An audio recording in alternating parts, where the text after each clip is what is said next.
Welcome back to Mind Pump TV. I'm Eugene. I'm all the way from Australia, so that's why I talk a little bit funny. But I'm here today to give you guys a little bit of a spiel on a couple of my favorite foods to be having pre-workout, so before I go to lift in the gym.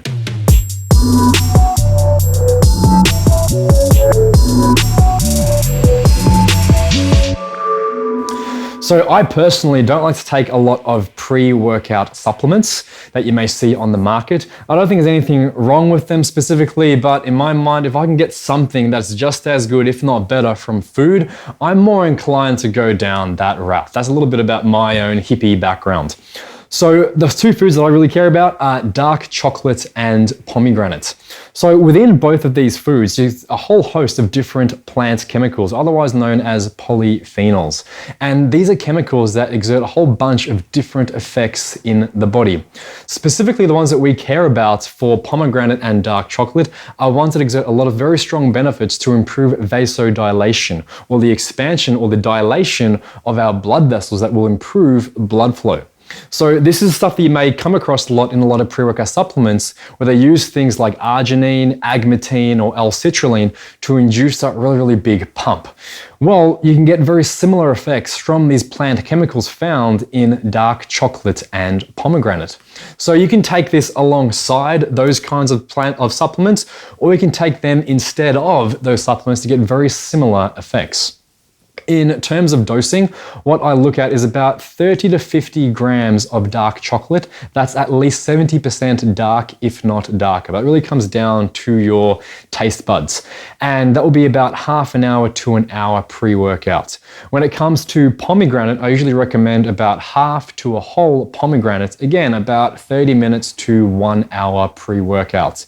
Now, with the pomegranate specifically, what I normally recommend people do is not just eat the red seeds found inside the pomegranate, but also to have a little bit of the white pith and a little bit, if you can take it, a little bit of the rind as well.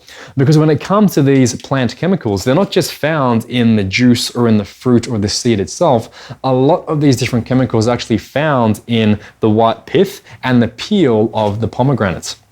The really cool thing about this kind of stuff is that when you're having a food as opposed to an isolated supplement, you're not just getting this one plant chemical that exerts the one effect on vasodilation or blood flow, you're also getting all the other plant chemicals that are found in this food that have a lot of other benefits.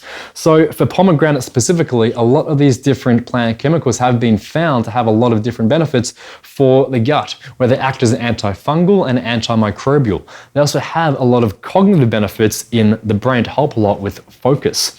So you don't just get the blood flow benefit, you get a whole bunch of other ancillary or accessory benefits alongside that.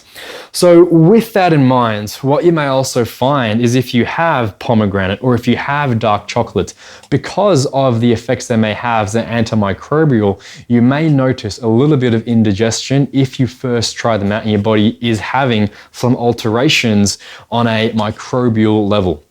Now, the jury is still has to whether that is a good thing or not, so my advice there is to stick with it for a few more days and see how it goes. But it may be something that's not ideally suited for you. But you'll never know if you never try it out.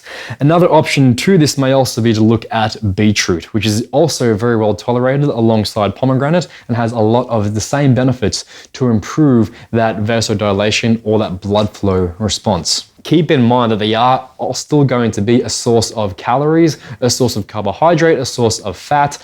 So you got to keep that in mind with how it fits into your nutrition plan.